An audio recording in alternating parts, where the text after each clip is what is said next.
ঢাকার ব্যস্ত জনপদে এসে নিকিতার মনের গহীন অন্ধকার আরও গাঢ় হয়ে উঠল। শহরের কোলাহল, মানুষের ভিড়, রঙিন আলোর মায়াজাল কিছুই তার মনের কালো ছায়াকে মুছে ফেলতে পারল না। প্রতি ভোরে শুরু হয় অসহ্য যন্ত্রণা। ঘুম ভাঙার সঙ্গে সঙ্গে বুকের মধ্যে চেপে বসে অদৃশ্য পাথরের বোঝা। সেই বোঝা ক্রমশ শ্বাসরোধ করতে থাকে। তবুও প্রতিদিন সে নিজের সঙ্গে লড়াই করে ওঠে পড়ে। বিছানা ছাড়তে গিয়ে শরীরের প্রতিটি পেশি বিদ্রোহ করে। পা দুটো যেন সীসার মতো ভারী হয়ে যায়। বাথরুমের আয়নায় নিজের প্রতিবিম্ব দেখে থমকে দাঁড়ায়। চোখের নিচে গভীর কালি আর ক্লান্তির ছাপ। এলোমেলো চুলে জীবনের সমস্ত বিশৃঙ্খলা ধরা পড়েছে। সামনের মানুষটাকে চিনতে পারে না সে। এ কি সেই নিকিতা, যার হাসিতে ফুটতো আনন্দের ঝর্ণাধারা? প্রতিদিন সকালে শুরু হয় নতুন করে বেঁচে ওঠার লড়াই। টুথব্রাশে পেস্ট লাগাতে গিয়ে হাত কাঁপে, ধীরে ধীরে দাঁত মাজে। প্রতিটি স্ট্রোকে মুছে ফেলতে চায় সেদিনের স্মৃতিগুলো। চুল আঁচড়াতে গিয়ে প্রতিটি জট খোলার সঙ্গে সঙ্গে মনে পড়ে যায় রায়ানের সঙ্গে কাটানো মুহূর্তগুলো। পর মুহূর্তেই মনে পড়ে যায় শর্মির সেই নির্মম কথাগুলো, যা তার বুকের মধ্যে এখনও কাটার মতো বিঁধে আছে। রাতের নিঃশব্দতায় ঘুম আসে না চোখে। বালিশে মুখ গুজে কাঁদতে ইচ্ছে করে। তখন নিজেকে শোনায় বারবার, আর নয়, আর কেঁদো না। রায়ান তোমার জীবনের শেষ কথা নয়, সে তোমার কেউ না, কখনোই ছিল না। প্রতিটি রাতে এই কথাগুলো বলার পরেও সকালে আবার ফিরে আসে সেই একই যন্ত্রণা, সেই একই অসহায়তা। ঢাকায় আসার পর 5টি দিন কেটে গেছে নিঃশব্দে। 6ষ্ঠ দিনের রাতে নিকিতা অনেকটা সাহস সঞ্চয় করে ফেসবুকে মেসেঞ্জার খুলল। স্ক্রিনে জ্বলজ্বল করছে তনয়ার পরপর পাঠানো মেসেজগুলো। প্রথমে হাত কাঁপল একটু, বুকের ভেতর ধুকপুক করতে লাগলো। শেষ পর্যন্ত নিজেকে শক্ত করে মেসেজগুলো খুলতে লাগলো। যা দেখল তাতে তার সমস্ত শরীর হিম হয়ে গেল। স্ক্রিনে ভেসে উঠল ক্লাসের চ্যাট গ্রুপের মর্মান্তিক কথোপকথন। রুমি, এই নিকিতার এত বড় সাহস, অন্যের বয়ফ্রেন্ড নিজের করে নিতে চায়। তানিয়া, ওর মতো চরিত্রহীন মেয়ে আমি আগে দেখিনি। নিজের যোগ্যতায় কাউকে পায় না, তাই অন্যের সম্পর্ক নষ্ট করে। জেসিকা, শর্মি রায়ানের রিলেশনশিপ ভাঙার চেষ্টা করেছে। ইস, কি খারাপ। আরিফ, এই মেয়েটা তো ক্লাসেও কখনো কিছু করে না, চিনিই না, কোথা থেকে উড়ে এলো। শর্মি, এ দেখতে যত সরল, ভেতরে তত শয়তান। সাকিব, পড়াশোনায় জিরো, তাই অন্যের বয়ফ্রেন্ড ভাগাতে ব্যস্ত। কি লজ্জার কথা। মীরা, শুনলাম নাকি রায়ানকে ট্র্যাপ করার জন্য নানা ধরনের ড্রামা করেছে, কাদাকাটি, অসুস্থতার নাটক। জারিন, এরকম মেয়েদের স্কুলে আসার দরকার কি, বাসায় বসে বসে স্বপ্ন দেখুক। রাফি, সবাই তো জানে ওর চরিত্র কেমন, এখন পালিয়ে বেড়াচ্ছে। তনয়ার মেসেজগুলো, নিকিতা তুই কোথায়, ঢাকা চলে গেছিস? প্লিজ রিপ্লাই দে। এই যে দেখ, ওরা সারাক্ষণ তোকে নিয়ে গসিপ করে, স্কুলে ওইসব আলোচনা চলে, তোকে নিয়ে কত কি লিখছে। তুই চুপ করে থাকবি? কিছু বল। ওরা বলছে তুই নাকি ইচ্ছে করে রায়ানের সঙ্গে বন্ধুত্ব করার চেষ্টা করেছিস, শর্মির সঙ্গে ওর সম্পর্ক ভাঙতে, কিন্তু আমি তো জানি সব। তুই কখনো এমন করতে পারিস না। নিকিতা, তোর চুপ থাকাটা ঠিক না। তুই যত চুপ থাকবি ওরা তত বেশি করে কথা বানাবে। তুই মেসেঞ্জারে কিছু বল, আমি অ্যাড করি। তোর পরিবারের সম্পর্কেও কথা বলছে ওরা, বলছে তোর বাবা মাও নাকি তোকে ঠিক মতো শিক্ষা দেয়নি। প্লিজ নিকিতা, একটা রিপ্লাই দে। তুই ভালো আছিস তো? আমি খুব টেনশনে আছি। শর্মির বান্ধবীরা এখন ক্লাসের সবার কাছে বলে বেড়াচ্ছে তুই নাকি আরও অনেক ছেলের সঙ্গে এরকম করিস। কেন এসব মিথ্যা বলছে ওরা? আমি হয়তো তোর 1 মাসের ফ্রেন্ড, কিন্তু ফ্রেন্ড তো। আমাকে বল, কি করতে পারি তোর জন্য? হাত থেকে ফোনটা পড়ে গেল নিকিতার। চোখের সামনে সব অন্ধকার। স্ক্রিনে দেখা মেসেজগুলো বিষাক্ত তীরের মতো বিঁধছে বুকে। এত মিথ্যা, এত অপবাদ, চোখ থেকে টপ টপ করে জল পড়তে লাগলো। বুকের ভেতরটা ছিঁড়ে যাচ্ছে, কানে বারবার বাজছে কথাগুলো। প্রতিটা শব্দ ছুরির মতো বিঁধছে হৃদয়ে। স্ক্রিনের দিকে তাকিয়ে থাকতে থাকতে নিকিতার মনে হলো এই পৃথিবীটা কত নিষ্ঠুর। যাদের সঙ্গে জীবনে কখনো কথাও হয়নি, তারাও শুধু শোনা কথায় কত কিছু বলে যাচ্ছে। রাইয়ান, হৃদয়টা মুচড়ে উঠল। যাকে বন্ধু ভেবেছিল, যার সঙ্গে এত হাসি ঠাট্টা, এত গল্প, সেও সেদিন নীরব ছিল, একটাও প্রতিবাদ করেনি। যখন শর্মি তাকে অপমান করছিল, তখন সে চুপ করে দাঁড়িয়েছিল। মানুষের সহ্য শক্তির একটা সীমা আছে। যখন আর অপমান নিতে পারে না, যখন ধৈর্যের বাঁধ ভেঙে পড়ে, তখন সে দুটো পথের একটি বেছে নেয়। হয় আত্মহত্যা করে সব শেষ করে দেয়, নয়তো তেজি হয়ে ফিরে আসে, প্রতিশোধ নেয় জীবনের কাছ থেকে। ঠিক তেমনি এক সন্ধিক্ষণে দাঁড়িয়ে নিকিতা। ভোর হতে আর মাত্র কিছুক্ষণ বাকি। জানালার বাইরে এখনো অন্ধকার। সারা রাত ধরে কেঁদেছে সে। বালিশ ভিজে গেছে চোখের জলে। জানালার পর্দা সরিয়ে আকাশের দিকে তাকালো নিকিতা। ফোলা চোখে জ্বলছে নতুন আগুন। সে আর পালাবে না, স্কুলে ফিরে যাবে, সামনাসামনি লড়াই করবে। যে নদী বাধা পেয়ে থেমে যায়, সে নদী নয়।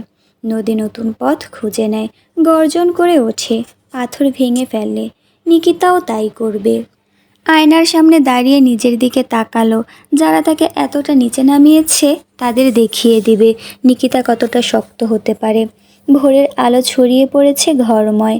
গোসল সেরে চুল শুকিয়ে মুখে হালকা ময়শ্চারাইজার মেখে নিকিতা বেরিয়ে এলো নিজের রুম থেকে। সকালের মিষ্টি রোদ্দুর এসে পড়েছে জানালা দিয়ে। ড্রেসিং টেবিলের আয়নায় নিজের প্রতিবিম্ব দেখে একটু থমকে দাঁড়ালো। চোখের নিচে হালকা কালি, মুখে ক্লান্তির ছাপ। গত কয়েকদিন ভালো ঘুম হয়নি। নাস্তার টেবিলে বাবা অফিসের জন্য প্রস্তুত হচ্ছিলেন। পরনে ধবধবে সাদা শার্ট, হাতে ঘড়ি আঁটছেন। নিকিতাকে দেখে তার মুখে হাসি ফুটল। এই যে মা। বাবার গলায় অনেক দিন পর এমন উচ্ছ্বাস। তোমার জন্য একটা দারুণ সুখবর আছে। সেই যে নর্থ সাউথ স্কুল, সেখানে তোমার জন্য একটা সিট ম্যানেজ করতে পেরেছি। নিকিতার মুখে কোনো প্রতিক্রিয়া নেই। বাবা উৎসাহের সঙ্গে বলে চললেন, জানি সেশনের মাঝপথে ট্রান্সফার করা কঠিন, কিন্তু আমার এক বন্ধু ওখানে শিক্ষক, উনি সব ব্যবস্থা করে দিয়েছেন। কাল সকালে যাব আমরা। নিকিতা টেবিলের কিনারায় আঙুল বোলাতে বোলাতে ধীরে ধীরে বলল, বাবা, আমি সিলেটে ফিরে যেতে চাই। বাবার হাতের চায়ের কাপ হঠাৎ থেমে গেল শূন্যে, চোখে বিস্ময় আর অবিশ্বাস।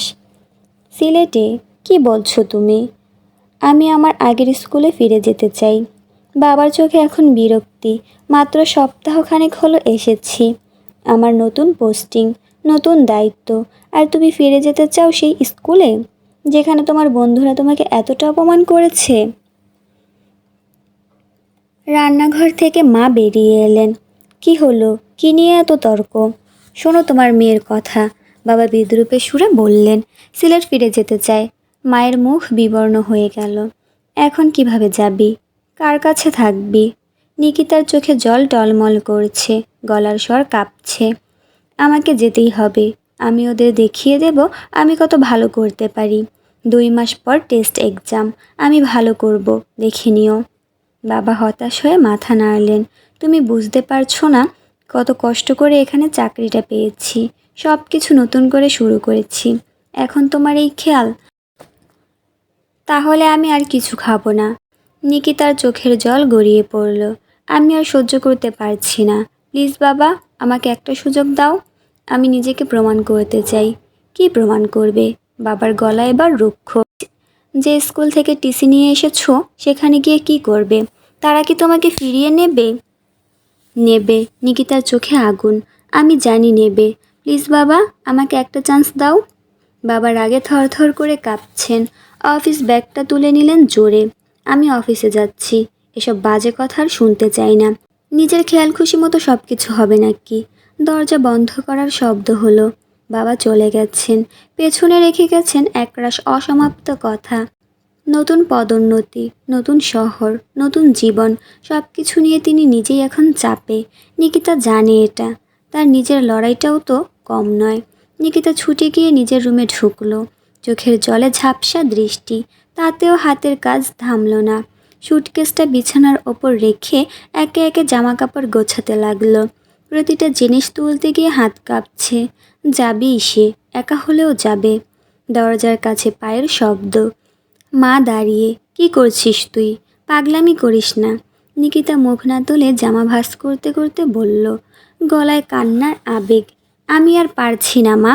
সবাই ভাবে আমি কিছু পারি না, আমি অযোগ্য। আমি দেখিয়ে দেব। মা।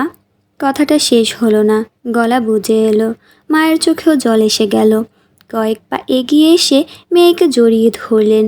নিকিতার কাঁধে হাত রেখে আলতো করে বললেন, শোন মা, তোর বাবা কত কষ্ট করে এই চাকরিটা পেয়েছেন, সব কিছু নতুন করে শুরু করছেন।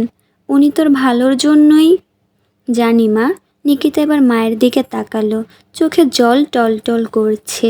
আমি সব বুঝি, কিন্তু তুমি একটু বোঝো না মা। আমি জানি আমি পারবো, শুধু একটা সুযোগ দাও আমাকে। মা মেয়ের চোখের দিকে তাকিয়ে রইলেন অনেকক্ষণ। চোখের জলের আড়ালে যে আগুন জ্বলছে সেটা দেখতে পাচ্ছেন। এই বয়সের ছেলে মেয়েদের জেদ কত নির্মম হতে পারে তা তিনি জানেন, কিন্তু কিভাবে সামলাবেন, কি বলবেন কিছুই বুঝে উঠতে পারছেন না। কি হয়েছে মা? নাদিমের গলা। দরজার কাছে দাঁড়িয়ে অনেকক্ষণ ধরে উচ্চস্বরের কথা শুনছিল। দেখ তোর বোনের কাণ্ড, সিলেটে ফিরে যেতে চায়, আগের স্কুলে। নাদিম রুমে ঢুকে নিকিতার দিকে তাকালো। সুটকেসে এলোমেলোভাবে ঢোকানো জামা কাপড়, টেবিলের ওপর ছড়ানো বই খাতা। সে বলল, নিকি, কি হয়েছে? ভাইয়া। নিকিতার গলা কেঁপে উঠল। একটা শব্দের বেশি বের হলো না। নাদিম বোনের পাশে বসল, ধীরে ধীরে বলল, আমাকে বল, কি হয়েছে? নিকিতা ভাইয়ের দিকে তাকালো, চোখের জল ঝরছে অঝরে। ওরা সবাই ভাবে আমি বোকা, আমি কিছু পারি না। আমি ওদের দেখাতে চাই আমি পারি, আমি ভালো করতে পারি। এই হার, এই অপমান আমি মেনে নিতে পারছি না। নিকি, বলতে চেষ্টা করো ভাইয়া। নিকিতা উঠে দাঁড়ালো। নিজের অনুভূতি ঠিকমতো প্রকাশ করতে পারছে না, পারে না কখনো। শুধু চোখে অসহায় আকুতি, টপ টপ করে জল পড়ছে। নাদিম বোনকে খুব ভালোবাসে।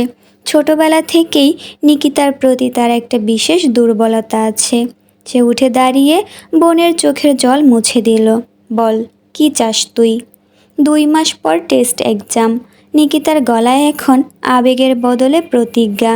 আমি খুব ভালো রেজাল্ট করব। আমি জানি আমি পারবো। প্লিজ ভাইয়া, তুই সত্যি এতটা চাস? নিকিতা মাথা নাড়ল। চোখে আর জল নেই, আছে শুধু অনড় সংকল্প। আমি শান্তি পাচ্ছি না ভাইয়া।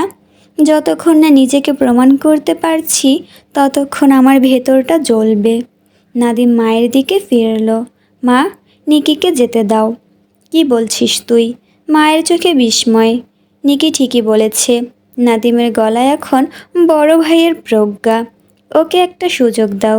1 বছর নষ্ট হলে কি হয়? বাবা আর আমি তো এখানে আছি। তুমি নিকিকে নিয়ে যাও। টিসি নেওয়া দেওয়া কোনো বড় ব্যাপার না। যে স্কুল থেকে টিসি নিয়েছে সেখানেই ফিরে যাক, যাতে ও শান্তি পায়। সেটাই করুক, এতে ওর ভালোই হবে। তোর বাবা? বাবার সঙ্গে আমি কথা বলবো। নাদিমের গলায় পূর্ণ আত্মবিশ্বাস। বাবাকে বোঝাবো। দেখো মা, নিকির ভালোই হবে। ওর এই জেদ নিভিয়ে দিলে আমরাই ওর সবচেয়ে বড় ক্ষতি করব। এরকম জেদ সবার জীবনে আসে না। মা নীরবে দাঁড়িয়ে রইলেন।